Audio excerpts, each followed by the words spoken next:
नमस्ते मध्य प्रदेश, मैं हूं आपके साथ दिव्यांश शर्मा। आपके प्रदेश की सरकार आपके विकास के लिए कई फैसले लेती है। अब वो फैसले विकास है के लिए हैं या फिर सियासी है, इसको लेकर वक्त वक्त पर सियासी घमासान देखने को मिलता है। ये तो लोकसभा चुनाव का साल भी है, इस लिहाज से हर फैसले पर विपक्ष की नजर है, जनता की नजर है। दूसरी तरफ मोहन सरकार विकास कार्यों के लिहाज से एक एक कदम उठाते हुए फैसले ले रही है। आप तय कीजिए पूरा मामला क्या है। पहले इधर चर्चा कर लेते हैं क्योंकि यह अग्नि परीक्षा की घड़ी है। मध्य प्रदेश की मोहन सरकार ने लोकसभा चुनाव से ठीक पहले 3 विभागों के बजट को बढ़ा दिया। भले ही अपने इस फैसले को मोहन सरकार सियासत से अलग करार दे रही है, लेकिन विपक्ष पर बैठी कांग्रेस बीजेपी के इस फैसले को चुनावी स्टंट बता रही है। अब लोकसभा चुनाव से पहले मोहन सरकार का यह फैसला कितना कारगर साबित होता है, यह तो आने वाला वक्त बताएगा। लेकिन यह फैसला चुनाव में कांग्रेस के लिए बड़ी परेशानी का सबब जरूर बन सकता है। आज अग्नि परीक्षा में हम बात करेंगे इसी मुद्दे पर।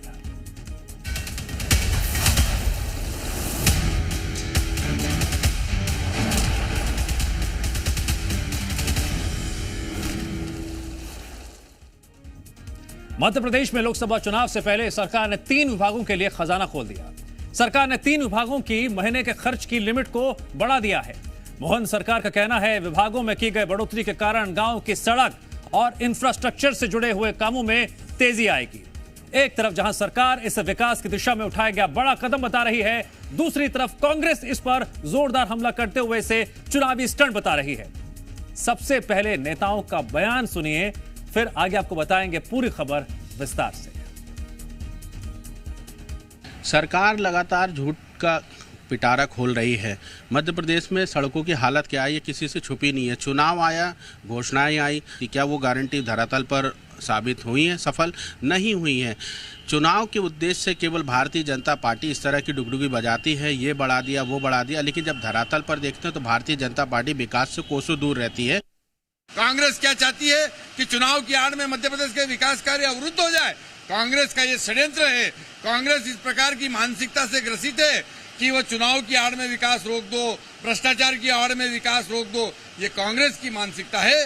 भारतीय जनता पार्टी मध्य प्रदेश के विकास और गरीबों के कल्याण के लिए कृत संकल्पित है। उसके लिए जितनी भी राशि की व्यवस्था करना पड़ेगी हमारी सरकार करेगी। विकास के कार्य नहीं रुकेंगे।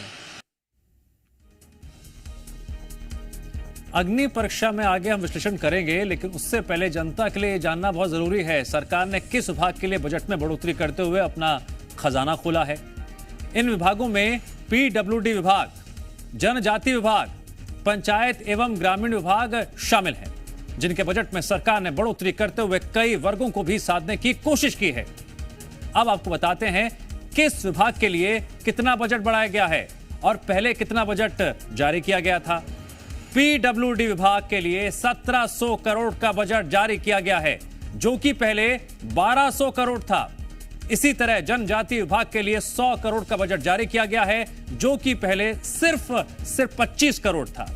इसी तरह अगर बात पंचायत एवं ग्रामीण विभाग की करें तो इस विभाग के लिए 349 करोड़ का बजट जारी किया गया है, जो कि पहले 197 करोड़ था। अब आपको बताते हैं किस विभाग का कितना बजट बढ़ाया गया और कितनी बार राशि इसको लेकर जारी की गई। पीडब्ल्यूडी विभाग के लिए 15 फरवरी को सरकार ने 1200 करोड़ रुपए जारी किए थे, लेकिन अब 1700 करोड़ कर दिए हैं, यानी सीधे सीधे 500 करोड़ रुपए अधिक सरकार ने पीडब्ल्यूडी विभाग को दिए हैं। पंचायत और ग्रामीण विभाग को 197 करोड़ रुपए दिए गए थे, जिसे बढ़ाकर 349 करोड़ रुपए कर दिए गए हैं। पंचायत और ग्रामीण विभाग के महीने के बजट 152 करोड़ रुपए अतिरिक्त अब कर दिए गए हैं। जनजातीय कार्य विभाग को 27 करोड़ रुपए दिए गए थे, जिसकी लिमिट बढ़ाते हुए 131 करोड़ रुपए जारी किए गए हैं। मार्च में भी 177 करोड़ रुपए जनजातीय कार्य में खर्च किए जाएंगे। कुल मिलाकर वित्त विभाग ने 783 करोड़ रुपए अतिरिक्त विभागों को आवंटित किए। फरवरी महीने में 14 विभागों को सरकार ने खर्च की अनुमति दी थी, जिसमें 7,323 करोड़ रुपए जारी किए गए थे। सबसे ज्यादा रकम लोक स्वास्थ्य यांत्रिकी, नर्मदा घाटी विकास और लोक निर्माण विभाग के लिए दिए गए थे।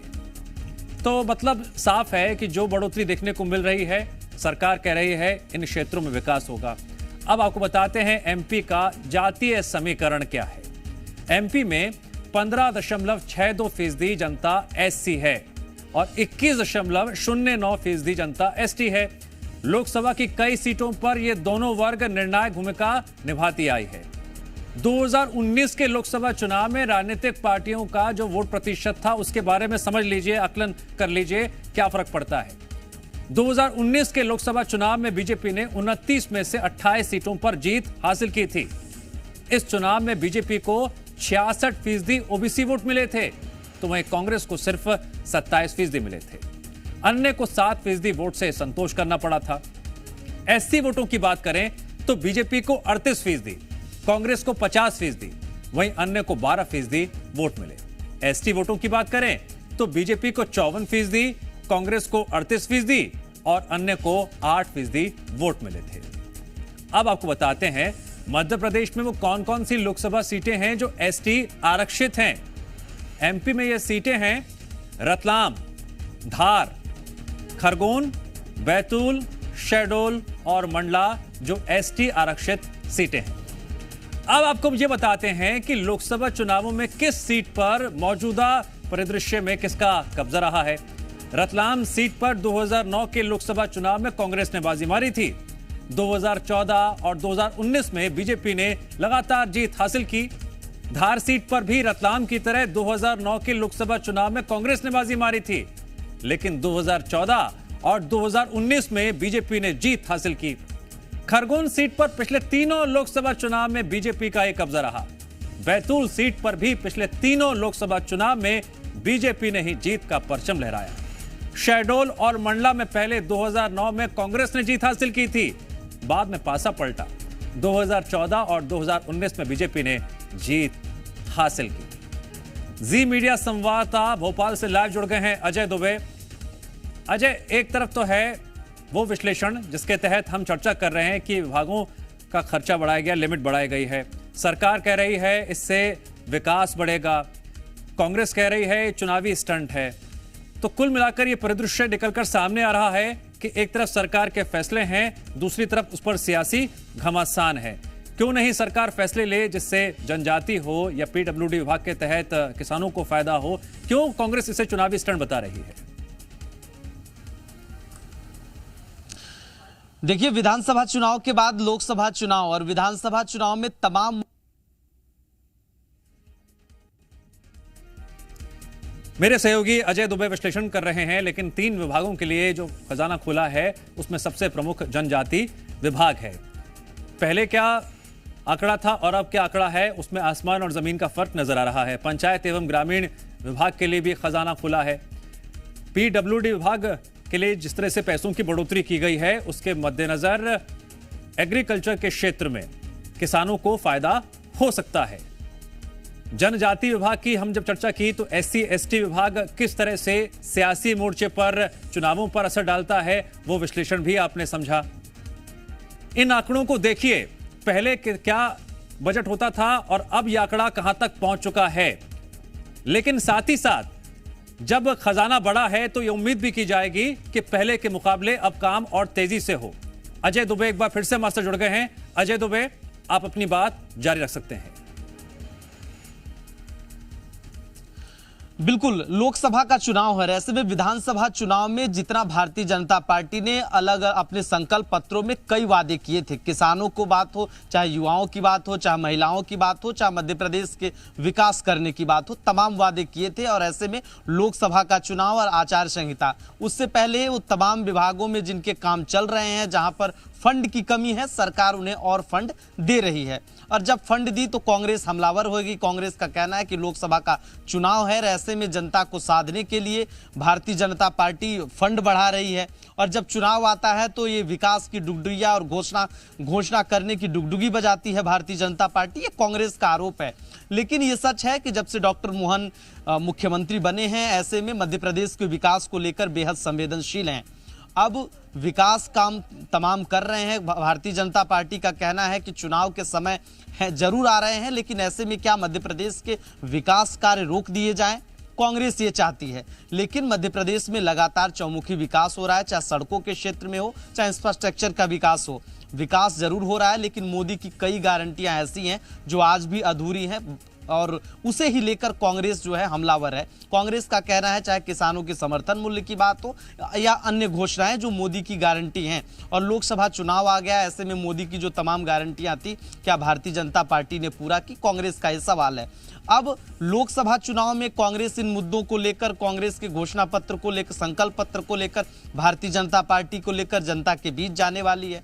तमाम बेरोजगारी, महंगाई जैसे मुद्दे जब राहुल गांधी की भारत जोड़ो न्याय यात्रा मध्य प्रदेश में आएगी, मुरैना में प्रवेश करेगी, तब उसको लेकर जनता के बीच जाएंगे। लेकिन ये तमाम चीजें लोकसभा चुनाव के परिदृश्य से कांग्रेस कर रही है, लेकिन इसका कितना फायदा होगा, लाभ होगा, ये तो चुनाव के परिणाम बताएंगे। लेकिन भारतीय जनता पार्टी मध्य प्रदेश की 29 सीटों को जीतने के लिए तमाम कवायतें शुरू कर दी है। 370 जिस तरह से अलग अलग बूथों पर वोट प्रतिशत बढ़ाने को लेकर तो तमाम काम कर रहे हैं। लेकिन अब देखना होगा कि कांग्रेस का ये बयानबाजी और कांग्रेस का आरोप लोकसभा चुनाव में कितना कारगर होता है। अजय, ये तो बात हो गई सियासी विश्लेषण की, लेकिन गौर करने वाली बात यह भी है कि अक्सर देखा गया है कि बजट को लेकर कई विभाग ये कहते हैं कि पैसा कम पड़ रहा है। अब जबकि 3 विभागों का पैसा लिमिट जो है, बजट लिमिट बढ़ गई है, ये उम्मीद भी की जाएगी कि विकास की गति में भी तेजी आए, ग्राउंड पर काम देखने को मिले। बिल्कुल, जो है पीडब्ल्यूडी विभाग, जहां पर सड़कों की खस्ता हाल को लेकर, सड़कें जहां गड्ढे मिलते हैं, ऐसे में पीडब्ल्यूडी विभाग एक ऐप भी बनाया है। अगर गड्ढे दिखते हैं मध्य प्रदेश में तो आप फोटो क्लिक करके उसमें अपलोड कीजिए, ऐसी व्यवस्था सरकार कर रही है। लेकिन जो यही भारतीय जनता पार्टी का कहना है कि जो विकास कार्य मध्य प्रदेश में हो रहे हैं चुनाव से पहले, अगर उन्हें फंड की दिक्कत हो रही है, फंड की कमी है, उन विभागों को, 3 विभागों को जो है सरकार ने इस बार कैबिनेट बैठक के बाद और कैबिनेट की बैठक के बाद अलग अलग विषयों को लेकर चर्चा भी की और जिन विभागों में फंड की कमी है उन विभागों को फंड सरकार ने दिया। भारतीय जनता पार्टी का कहना है कि सरकार विकास पर ध्यान दे रही है और ऐसे में जिन कार्यों के लिए और फंड की जरूरत हो रही है उनको हम फंड दे रहे हैं। और ऐसे में कांग्रेस आरोप जरूर लगा रही है, लेकिन ठीक है अजय, जानकारी के लिए आपका